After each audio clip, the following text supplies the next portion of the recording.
विद्यार्थ्यांनो, आज आपण या व्हिडिओमध्ये सीन पॅसेज आणि त्यावरील कॉम्प्रिहेन्शन पाहणार आहोत. 9वी इंग्रजी म्हणजे तुमच्या टेक्स्टबुक मधील हा उतारा आहे आणि त्यावरील प्रश्न उत्तरे इथे आपण समजून घेणार आहोत.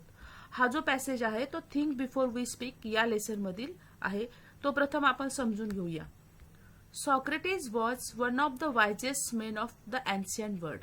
म्हणजे प्राचीन काळातील सॉक्रेटिस हा एक ज्ञानी व्यक्ती होता. Many were the youths whose lives he influence for the better. म्हणजे बऱ्याच व्यक्तींच्या जीवनावर त्याचा प्रभाव होता. Socrates counseled his disciples to keep their mouth shut and speak only when absolutely necessary. सॉक्रेटिसने आपल्या शिष्यांना तोंड बंद ठेवण्याचा सल्ला दिला होता आणि खूप आवश्यक असेल तेव्हाच बोला असे सांगितले होते. O wise one, how may we know when it is right to speak, ते आस्क हिम. मग त्यांनी विचारलं की हुशार व्यक्ती आहात तुम्ही, तर मग आम्हाला कधी बोलणं योग्य आहे हे कसे कळेल? त्यांनी प्रश्न विचारला. Open your mouths to speak only after you have ask yourself 3 questions and receive an affirmative answer to each of the 3, replied Socrates. त्यांनी काय सांगितलं की तुम्ही स्वतःला 3 प्रश्न विचारल्यानंतर त्या तिन्ही प्रश्नांचे जर होकारात्मक उत्तर मिळाले तरच तुम्ही तुमचे बोलण्यासाठी तोंड उघडा. What were the 3 questions? मग हे 3 प्रश्न कोणते आहेत? The first one, we must ask our self before we speak is. म्हणजे पहिला प्रश्न आहे इज इट ट्रू. बोलण्याआधी आपण स्वतःला पहिला प्रश्न विचारला पाहिजे की हे खरे आहे का? If we are not sure about the veracity of what we are saying, it is better that we do not utter a word. म्हणजे याचाच अर्थ काय होतो? अटर म्हणजे उच्चारणे. थोडक्यामध्ये त्याने सांगितलंय की आपण जे बोलतोय त्याच्या सत्यतेबद्दल म्हणजे व्हॅरॅसिटी म्हणजे सत्यता, त्या खात्री नसेल तर आपण एकही शब्द उच्चारणे चांगले नाही. When we utter words carelessly we ourselves become transmitters of untruth. म्हणजे थोडक्यात अर्थ असा झाला की जेव्हा आपण एखादा निष्काळजीपणे शब्द उच्चारतो तेव्हा आपण त्या असत्याचे प्रसारक बनतो. ट्रान्समिटर म्हणजे प्रसारक, अनट्रूथ म्हणजे असत्य. The second question to ask is it pleasant. बोलण्याआधी दुसरा प्रश्न आपण विचारायचा आहे, इज इट प्लेझंट म्हणजे ते आनंददायी आहे का? Many are the empty remarks and vent statement that people make in idleness to hurt others. म्हणजे इतरांना दुखवण्यासाठी लोक आळशीपणाचे अनेक पोकळ टीका आणि निरर्थक असे वाक्य बोलतात. It is better that these unpleasant words remain unspoken. आणि असे जे अप्रिय जे शब्द आहेत ते न बोललेलेच बरे. The third question according to Socrates is it useful. तिसरा जो प्रश्न आहे तो स्वतःला आपण विचारला पाहिजे की हे उपयुक्त आहे का? Is our statement going to benefit the listener. आपण जे वाक्य श्रोत्याला बोलणार आहोत ते लाभदायक ठरणार आहे का? Will our words bring comfort to someone. आपल्या शब्दाने कोणाला दिलासा मिळणार आहे का? Are we likely to help someone with what we say. म्हणजे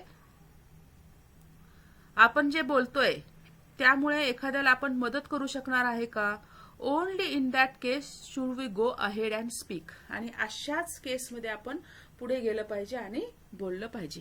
आता आपण क्वेश्चन आन्सर्स पाहूया. Complete the following with the information from the passage. हे खाली दिलेले जे वाक्य आहेत ते उतारामधील माहिती बघून भरायचे आहेत. पहिला जो प्रश्न आहे वाक्य, if you receive dash dash answer to all 3 questions open your mouth. म्हणजे जर तुम्हाला थोडक्यामध्ये त्याने सांगितलंय की तिन्ही प्रश्नांची होकारार्थी उत्तरे मिळाले तरच तुमचं तोंड उघडा. अँड अफर्मेटिव्ह म्हणजे होकारात्मक. Socrates was one of the wisest men of ancient world. Socrates हा प्राचीन जगातील पूर्वीच्या काळातील एक हुशार व्यक्ती होता.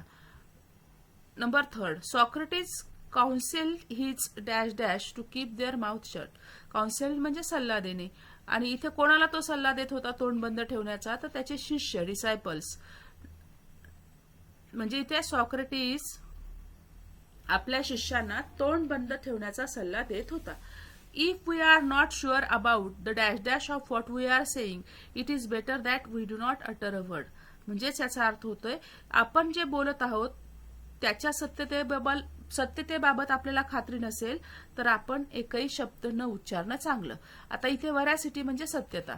त्यानंतर A2 complete the following. The 3 questions we shall ask ourselves before opening our mouth according to the Socrates.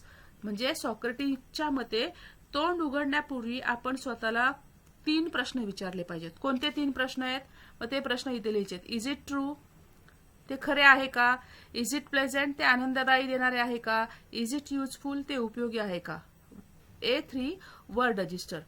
Prepare a word register related to speaking from the passage. म्हणजे या ठिकाणी आपल्याला उतारातून बोलणे याच्याशी संबंधित असलेले रजिस्टर शब्द आपल्याला पॅसेजमधून शोधायचे. आता यालाच आपण वर्ड रजिस्टर म्हणतो. स्पीकिंगच्या रिलेटेड शब्द शोधले की त्याला आपण वर्ड रजिस्टर असं म्हणतो. आता हे असे बरेच शब्द आहेत, मला 4-5 सापडले, ते तुम्ही लिहू शकता. आणि आपल्या वॉर्मिंग अप मध्ये तो प्रश्न पण दिलेला आहे. आपल्याला बरेच शब्द दिलेत आणि त्यांचे अर्थ स्पीकिंगच्या रिलेटेड आहेत, ते तिथे मी सांगितलेले सुद्धा आहेत. आता इथे बघा, काउन्सिल्ड म्हणजे सल्ला देणे, अनस्पोकन म्हणजे न बोललेले, अट्टर म्हणजे उच्चारणे, आस्क म्हणजे विचारणे, से म्हणजे सुद्धा बोलणे. हे शब्द आपल्याला स्पीकिंगशी रिलेटेड आपल्या पॅसेज मधले आहेत. A4 language study. Socrates was one of the wisest men of ancient world. आता हा जो प्रश्न आहे त्याचा आपल्याला काय करायचं बघा, इथे complete the following sentence related two degrees of the given sentences. Given sentence म्हणजे आपल्याला दिलेल्या वाक्याचं आपल्याला डिग्री करायची आहे. याच्यामध्ये काय सांगितलंय?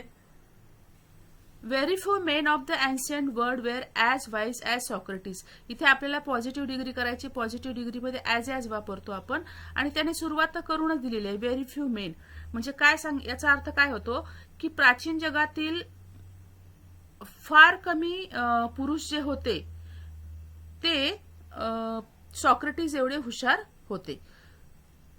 Number 2, Socrates was wiser than most of the people of his time. म्हणजे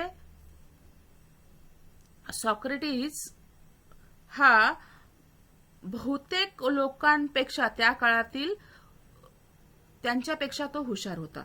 A5 पर्सन रिस्पॉन्स. आता इथे प्रश्न काय दिलाय? Why do you think should we think before we speak. आपण बोलण्यापूर्वी काय विचार केला पाहिजे? तर इथे उत्तर दिले, we should think before we speak because our words have power. आपल्या शब्दांमध्ये शक्ती असते. If we speak without thinking, आपण जर न विचार करता बोललो, we must hurt someone's feeling. दुसऱ्यांच्या कोणाच्या तरी भावना त्यांना दुखापत होऊ शकते. Thinking help us to choose the right word for speaking. आणि विचार करण्यामुळे आपल्याला योग्य शब्द बोलण्यासाठी निवडण्यासाठी काय होतो? मदत होते. आता यानंतर पुढचा जो पॅसेज आहे तो लास्ट लेसन मधील आहे आणि तो पण इथे आपण पाहणार आहोत.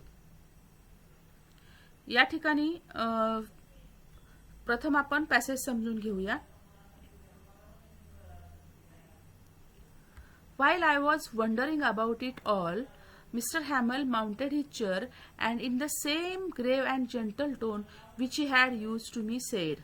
म्हणजे मी या सर्वांचा विचार करत असताना मिस्टर हॅमल खुर्चीवर बसले आणि काय केलं? And in the same grave and gentle tone which he had use to me said. म्हणजे नेहमी वापरत असलेला गंभीर आणि सौम्य अशा स्वरात ते म्हणाले, my children, this is the last lesson I shall give you. म्हणजे माझ्या प्रिय विद्यार्थ्यांनो, हा जो धडा आहे तो तुमचा शेवटचा धडा मी तुम्हाला देईन. The order has come from Berlin to teach only German in the school of Alsace and Lorraine. म्हणजे अल्सेस आणि लॉरेनच्या शाळेमध्ये फक्त जर्मन शिकवण्याचा आदेश बर्लिनहून आलेला आहे. The new master comes tomorrow. उद्या नवीन शिक्षक येतील. This is your last French lesson. I want you to be very attentive. हा तुमचा शेवटचा फ्रेंच धडा आहे आणि म्हणून तुम्ही खूप लक्ष द्यावे अशी माझी इच्छा आहे. What a thunder clap these words were to me. हे शब्द माझ्यासाठी खूप गडगडाट होते. ओ हो, ओ ओ ओ, that was what they had put up at the town hall. आणि मग म्हणतो की हा हा ठीक आहे, म्हणजे जे नोटीस बोर्डवरती टाउन हॉलमध्ये लिहिलेलं होतं ते हेच होतं का. My last French lesson. Why I hardly knew how to write. आता तो म्हणतो की माझा हा शेवटचा फ्रेंच धडा का. थोडक्यामध्ये त्याला असं म्हणायचंय की मला तर कसं लिहायचं तेच माहित नाही. How should never learn any more. I should never learn any more. मी तर काही आणखी शिकलेलोच नाहीये. I must stop there then. मला इथेच थांबायला पाहिजे. Oh how sorry I was for not learning my lessons. मी धडे शिकले नाहीत त्याबद्दल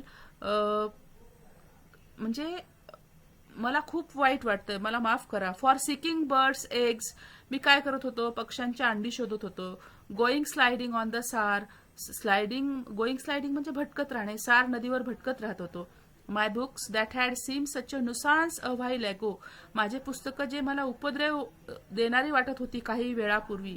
so heavy to carry my grammar. ग्रामरचं पुस्तक खूप जड वाटत होतं. अँड हिस्ट्री ऑफ संत. आणि संतांचा जो इतिहास, खूप संतांचा इतिहास. Were old friends now. आता मात्र ते माझे जुने मित्र झाले होते. That I couldn't give up. की ते मी सोडून देऊ शकत नव्हतो. And mister Hamel too the idea that he was going away. आता त्यांनी असं सांगितलंय की मिस्टर हॅमल निघून जातायत या कल्पनेने I should never see him again. त्यांना मी इथे परत पाहू शकणार नाही. Made me forget all about his ruler and how cranky he was. काय झालं त्यामुळं की ते खूप विक्षिप्त होते आणि ते त्यांची रुलर विद्यार्थ्यांसाठी वापरायचे हे मी विसरून गेलो. Poor man, it was in honour of this last lesson that he had put on his fine Sunday clothes. म्हणजे आता इथे शेवटच्या धड्याच्या सन्मानार्थ त्यांनी रविवारी चांगले कपडे घातले होते. पुअर मॅन म्हणजे बिचारे असा त्याचा अर्थ आहे. Now I understand why the old man of the village were sitting there in the back of the room. त्या रूममध्ये मागच्या साईडला सर्व खेड्यामधले लोक येऊन का बसले होते हे मला समजलं. It was because they were sorry to that they had not gone to school more. कारण त्यांनाही खूप वाईट वाटत होतं कारण ते सुद्धा शाळेत गेलेले नव्हते. It was their way of thanking our master for his 40 years of faithful service and of showing their respect for the country that was there no more. त्यांची आभार मानण्याची ही एक पद्धत होती की आमच्या सरांनी 40 इयर्स 40 वर्षाची सेवा शाळेसाठी दिलेली होती आणि त्यांना आदर दर्शवण्यासाठी ते तिथे आलेले होते. While I was thinking of all this, याचाच विचार करत असताना I heard my name called. माझं नाव कोणीतरी उच्चारलेलं मी ऐकलं. It was my turn to recite. आणि जे पाठांतर केलं होतं ती बोलण्याची माझी पाळी आली होती. I had not learn my participles. मी तर काही पार्टिसिपल शिकलेलंच नव्हतो. And so I could not say a single word. आणि म्हणून मी एकही शब्द बोलू शकलो नाही.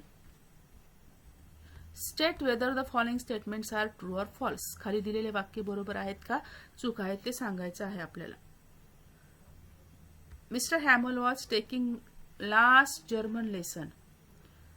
मिस्टर हॅमल शेवटचा जर्मन धडा घेत होते. फॉल्स.